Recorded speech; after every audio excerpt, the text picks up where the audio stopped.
1, 2, 3. Woo! Happy New Year!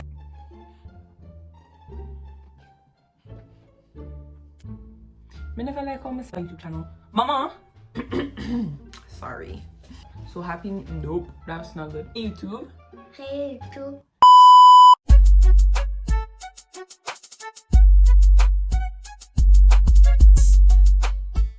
Hey guys, and welcome back to my YouTube channel. First and foremost, happy new year, happy 2023. I hope the new year has been treating you amazingly so far, even though it just started. Before I get into the video, I just want to say a little something. So if you have noticed, every time I start my videos I say hey guys, and it's not cutting it for me, you know.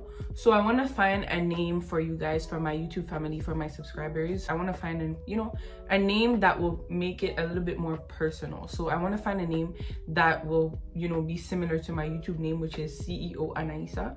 So if you guys have any ideas, just drop them down in the comments below. It could be CEO Gang or whatever. You guys get creative, but I just want some help with that. Now that I got that out of the way, as I was saying, I hope 2023 is amazing for you guys so far. I hope you guys have set out so many goals, so many objectives for this year, because I think we all can feel that it's going to be an amazing year, a productive year, and a year that will hold a whole bunch of success and positive surprises. So that kind of goes in line with my theme for this video today.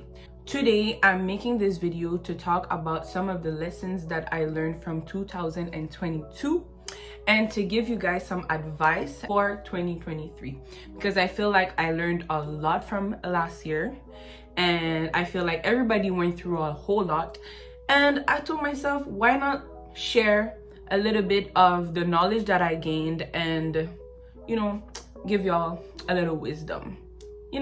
It's always helpful. So yeah, let's get right into that. I'm gonna start by talking about my past year and some of the lessons that I learned with my personal experiences and some of the lessons that I learned through others' experiences, without disclosing too much information, of course. So let's get right into the 2022 lessons. The first lesson is time heals everything. I think we can all agree that it was a crazy year. Whether you went through a lot of negativity or a lot of positivity, it was a year that was full of action. Whether you went through like a lot of problems, whether it be like emotionally, financially, family-wise, friends-wise, relationship-wise, sometimes when you're going through hard times, it may feel like you're just in an endless loop of negativity, especially when things are coming like back to back to back. Sometimes you're like, okay, God, can I catch a break, But a lesson that I learned this year is time heals everything. And why I say that is that sometimes you go through a lot of negative stuff in order to be able to appreciate the blessings that come after the storm even better. Because sometimes, good things come to us and we're just like, oh my God, great, I'm so happy, yay, But then when you went through a lot of negativity before, or a lot of hard times before, especially hard times that seem never ending, and then the light at the end of the tunnel finally comes along, you're able to appreciate and be grateful for them even more. Of course, we have to feel our emotions, we have to go through our bad experiences, but instead of just sulking in your negativity, in your bad energy, in your bad vibes, just always remember that things are going to get better, and good things come to those who wait, which is why time heals everything. Something might hurt today, but just give yourself time, and also do not be too hard on yourself to get over things. Like sometimes, personally, that's something I struggle with. Sometimes we're so used to being strong, we're so used to having everything put together, that when we get faced with challenges, we get so hard with ourselves, saying that, why is it taking me so long to get over this? Or why am I so down? Or why am I so sad? Especially when you're a jovial person, you're a happy person, we get to pressure ourselves to get over things, but that's not the right way. Because when you pressure yourself to get over something, you won't truly get over it. It's gonna pop out of nowhere and it's gonna affect you again, which is why, again, time heals everything. Why? Because you need to give yourself the time to get over those problems. Like when you cut yourself today, it's not going to heal tomorrow, and you can't rush your wound into being healed. It's the same thing for emotional wounds. You need to take the time to ask yourself, why am I feeling this way? What can I do to stop feeling this way? Don't rush yourself to stop feeling that way, but acknowledge your pain, live through your pain while keeping in mind that things are going to change, and that later on, after those trials that you face, the blessing is even going to be greater. Anyway, so the time heals everything sentence also connects with the fact that we mustn't dwell on the past either, because there's nothing we can change about the past, right? Everything that you went through before, it's already done. It's sad, it hurt you, but you need to focus on what you're gonna do later on the blessings that are gonna come later on. I hope that made sense. Bear in mind, I just want to put a little disclaimer right here. All of these advice are things that I know, that I lived, that people have shared with me, that I have as knowledge, but they're not things that I have fully mastered as yet. Some of them I have, some of them I'm working on, but I just wanted to share these with you so that you can embark on this, on this bettering yourself and taking your own advice journey with me. Because, I'm good at giving advice to people, and sometimes when I talk to people and I give them advice, like my friends, I stop and I'm like, hold on, I knew all of this. Why am I not applying it to my life? So don't think that everything that I'm saying to you right now, I've mastered and I'm good at it, and it's just like, no, it's not like that for me as yet. I'm still working on a lot of the things I'm going to share with you, but I just wanted to tell you that so that you can feel like, we're in this together. We're all in this together. Yeah. So yeah, don't feel like I'm here teaching you guys things. I'm sharing with you. This is like a conversation, Yeah.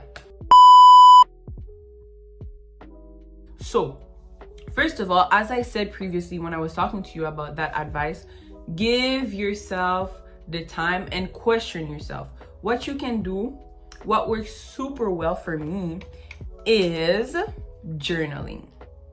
I don't journal as much as I should, but when I do journal, it helps me a whole lot, because sometimes we're not emotionally intelligent, which means we don't know our emotions. We don't let ourselves feel our emotions. We just act on them because we're not conscious of the things that we feel. And sometimes it's very hard to have like a whole bunch of feelings and emotions just running in circles around your head, causing you to overthink. I know that all too well. So the best thing to do is to write things down. Trust me, a lot of us are like, oh, I don't like writing, it's too hard. Nobody's gonna see this. No teacher is gonna grade this. This is for you. You're supposed to understand what you write, right? So write down your stuff. When you feel sad, write. Ask yourself, why am I feeling this way? What can I do to change this feeling? Who made me feel this way? How can I hold myself accountable for how I feel? What else? For real, just write. Trust me that like once you start putting that pen on the paper, it's just gonna flow. Especially when it's something you feel very like deeply, strongly about, it's gonna flow. The more you write about how you feel is the more conscious you're gonna be about your emotions, which means you're gonna be more emotionally intelligent, which means you're gonna be able to express your emotions better, to communicate your emotions better. And just trust me, your problems are going to be very clearer in your mind. Instead of overthinking, everything is going to be on paper. So you're going to also be able to go back to it to understand, okay, I felt this way this day and now I'm doing better. You're going to be able to track your progress and to track how well you're getting over your problems as well when you write. My second tip is, it's hard. I'm still mastering that one. It's very, very hard. Be careful of how often you talk about a situation and who you talk to about the situation, because sometimes when we feel very sad about something, we talk about it a lot and we talk to a lot of people about it. And the more you speak, because your words have a lot of power, so the more you speak about something is the more you feel it. And even if like your heart, your mind is just trying and working to get over something, every time you bring it up, every time you speak to someone new about it, you're just regressing, you're going back, you're not giving time the chance to heal everything. Of course, sometimes we have to empty our hearts and talk to friends, but limit the amount of people we share certain things with and how many times we talk about certain things. And my second advice goes right back to journaling. Friends are useful, friends give us advice, but at the end of the day, they never know what exactly we go through, and the only person who truly knows what you go through is you. So when you write, you will be able to go back to what you wrote, as I said before, and you'll be able to give your own self advice, and you'll be able to see what your past self wrote. And then you'll be able to say, okay, this is what I need to change. This is what I need to work on. We don't always need others to tell us that, because sometimes, even though I'm sure all of us have very great friends, people can't put themselves in our shoes as much as we would want to. And others also have their own issues that they are going through. Like, nobody's gonna be able to see your situation as clearly as you do. So, with that being said, my 2 tips for Time Heals Everything really revolve on learning to lean on yourself. Journal and try to limit how much you talk about an issue and the amount of people you talk about an issue and who you talk to about an issue, because that's something as well. Like, people talk and you don't want people to, play pass round donkey with your issues. Not saying that it will happen, but it's better to just pray about it, write about it, and just, yeah. My second lesson is get out of your comfort zone. I cannot stress this enough. I talk about comfort zones a whole lot because once upon a time, I was living in mine. And now I'm working on stepping out of it, because I realized that you grow so much when you go in places where you're uncomfortable. Nothing grows from comfort. Nothing. Like, when you lay in bed watching Netflix all day, thinking about your goals but not taking actions towards them, there's no growth there. None. You're just gonna be stressed, overthinking, and getting nothing done. And since I came back in Montreal in 2020, I took it as an opportunity to rebuild myself, to reinvent who Anaisa was. I told myself, this is a new era of me, which means I'm gonna be taking on new opportunities, new challenges, and I'm gonna be stepping out of my comfort zone. When I just came back, I started a dreadlock styling business, which was called Isa's Relock. That was way out of my comfort zone, and it was also something that helped me to meet other people, make connections with other people by, like, working in barbershops or just taking new clients. I also kind of started the acting thing in 2020 when I got opportunities to just help fellow actresses that were family friends. Then in 2021, I started my business with WFab and Monate. That was the online entrepreneurship thing where I used to sell beauty products, making reels, doing lives. That was the big shift. That was the biggest thing I've ever done that was extremely outside of my comfort zone, because I always loved social media, but I was always scared to be out there on social media, like doing reels, going on lives. That was not for me. Like, I've always been scared of that type of thing. In 2022, I did something that was way outside of my comfort zone as well. I started believing in my abilities in terms of like acting. So I went to acting workshops, I did auditions, I went in person to do auditions, I did self-tape auditions, and it's still a slow process, it's still baby steps, but I really stepped outside of my comfort zone. And how could I forget? In 2022, I also started YouTube, which has always been a humongous dream of mine. Like, I was 10, watching YouTube girls and being like, I want to do that. I want to do my makeup on YouTube. I want to talk to people. I want to have a following. But I've always been scared. I've been scared of others' opinion. I've been scared of, you know, not looking like other YouTubers, not having the appearance for it. I've been scared of not having a following. I've been scared of people laughing at me. I've been scared of not having the right material. I've been scared of everything. I used to think of all of the reasons why I couldn't. But why not think of all of the reasons why you can do something, right? So I'm listing all of the things that I did that helped me step out of my comfort zone, just to let you guys know that it's possible. I'm not gonna lie, there's a lot of things that I'm still too scared to do that I am working on, but let me tell you how it has caused me to elevate. Once you step out of your comfort zone, at first it is very scary. I'm not gonna lie, it feels like the whole world is gonna come crashing down. It feels like everybody's watching you, but the feeling you get after that you've always been scared to do is out of this world. It is top tier. The pride that you feel is out of this world, and that same pride becomes like gas. It becomes your engine that drives you to do so much more, because as humans, we're always chasing like adrenaline. We're always chasing things that will make us feel good, right? So when you step out of your comfort zone and do something that makes you proud, it only pushes you to do more. And once you do more, you achieve more. Of course, failure is a part of the plan. You can't be big, you can't have success without failing. So of course, stepping out of your comfort zone is sometimes going to result in failure. But you know why failure is so amazing, even though it doesn't feel amazing? Failure causes you to grow. You learn from your failures, and you won't learn anything if you just lay in bed, if you just sit down thinking about all the things that you want to do without taking action. You don't have to start big. I didn't really start big, as I told you. I started off by just doing a hair business.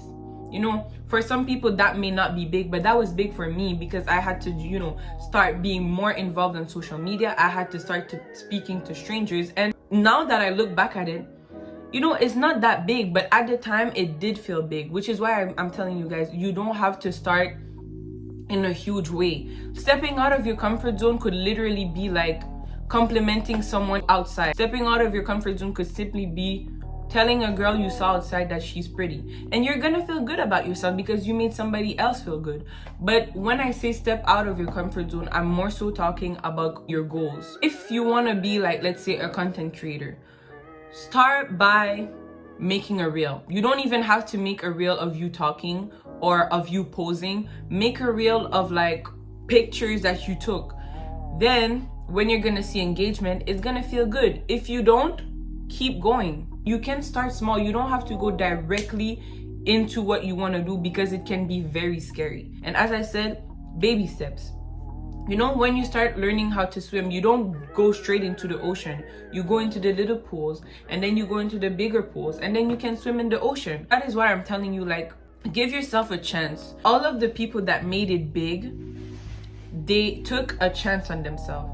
You know, life is all about trials and errors. If you try the first time, it doesn't work, at least you know what you did wrong that made you fail in the first time, you know? And also, when you step out of your comfort zone, you attract people and connections that will help you grow even more. When you step out of your comfort zone, more opportunities are going to come to you, because no opportunity is going to come knocking at your door with you laying in bed. When you go out, when you go to parties, when you go to networking events, when you DM the people that you find interesting on social media, those are the times where opportunities are going to come knocking at your door. Why? Because you took a chance. Why? Because you bet on yourself. Why? Because you stepped outside of your comfort zone. So once you step outside of your comfort zone, you'll always be rewarded. Sometimes it's gonna come slapping you back in the face. It's not gonna go as planned, but nothing always goes as planned in life.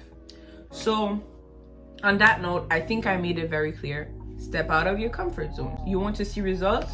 Step out of your comfort zone. Lesson number 3 is a little bit more emotional, is a little bit more connected to the heart. So lesson number 3 is believe people when they show you who they are. That's a very hard one, especially for us ladies. Whether it be with friends or with relationships, it's very hard sometimes to just accept who people are and not the idea that we created for them. Let me explain. Sometimes we meet people, we meet friends, we meet guys, we meet girls, and we connect with them, we have a good time with them, and we like the person that they're showing us. But then once you work on developing like a deeper connection with that person, whether it be a friend or a partner or whatever, sometimes things go left, things go south. And during the time you got to know that person, you got to create like this idea of who you and them could be, of what you guys could build together or what you guys could create together.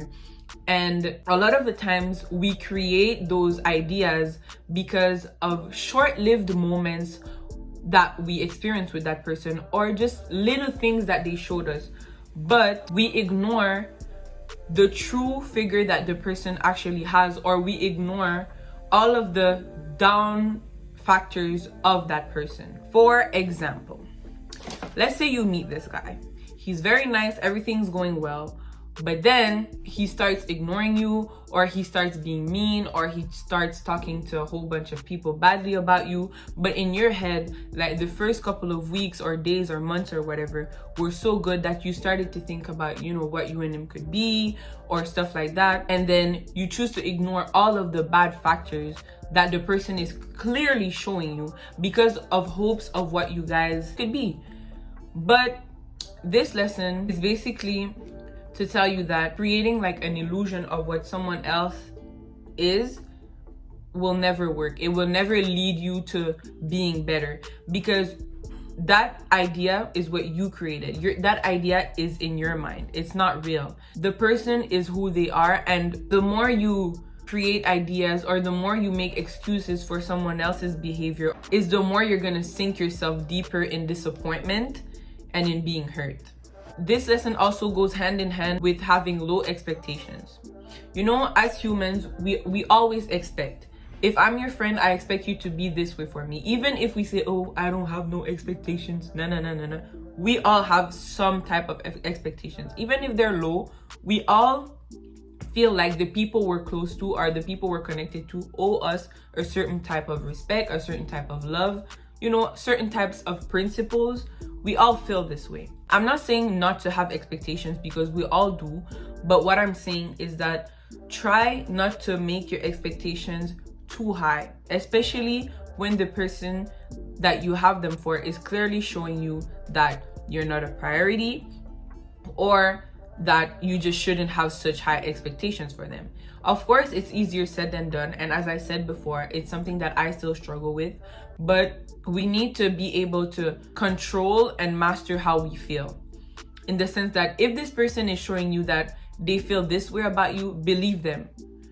Don't think about like the past and how, oh, they were like this before, so obviously they're just going through something. Maybe they are going through something, but people's actions are going to speak way louder than their words. And if you pay attention to their actions, you're going to save yourself a lot of hurt.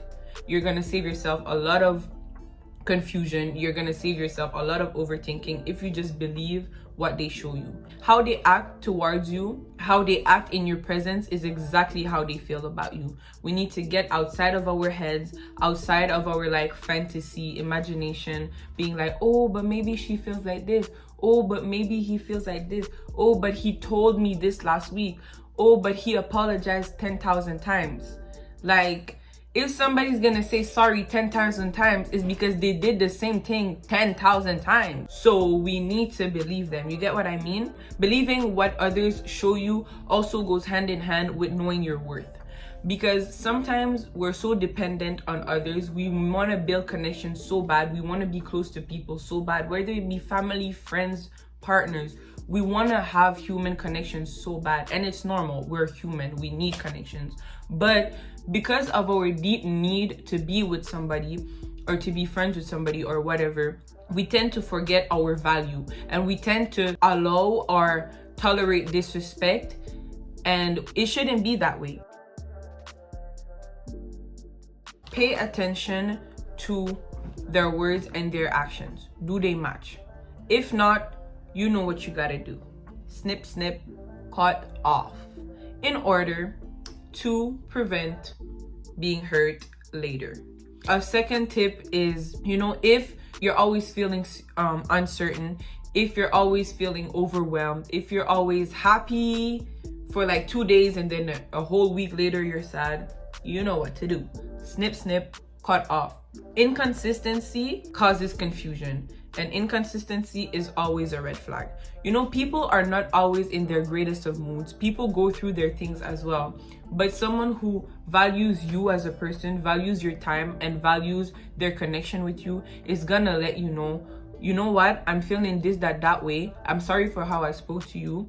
Just give me time. I need to cool off. I need to go through this time alone. People are gonna tell you. If they don't communicate with you, or if they don't at least show you that I still respect you, I still have love for you, but I'm just going through something, it's maybe because they don't really care. And we should stop just, you know, thinking somebody cares because of a I love you, because of you're my friend, because of just a post on social media, because they called you at like 3 a.m. telling you they miss you. Like, those things are not valuable things. Things that show you that people really care about you is what they do for you, how they act when they're around you, what they say when you're not around. You get what I mean? We need to put more values to ourselves. We need to stop thinking that somebody valuing us is just making a story saying, oh my god, she's my best friend. We need to stop thinking like that superficial things are the real deal, because we're worth way more than that. Like, believe what's in front of you. Believe what you see. Okay? Yeah. And also, your intuition is very strong. A lot of the times, we know we should stop talking to someone, or we know we should cut off someone, but because of emotional attachment, we ignore. But 2023, guys, is the year we follow our God-given intuition. We follow our God-given gut feeling, and we just cut off the people that don't serve us any good. Because when you're so wrapped up in your emotions about people, you don't move forward. Take it from me. Anyways, so guys, that was the end of part 1. Part 2 will be posted very soon because the video was way too long. Thank you for watching, and see you guys very soon.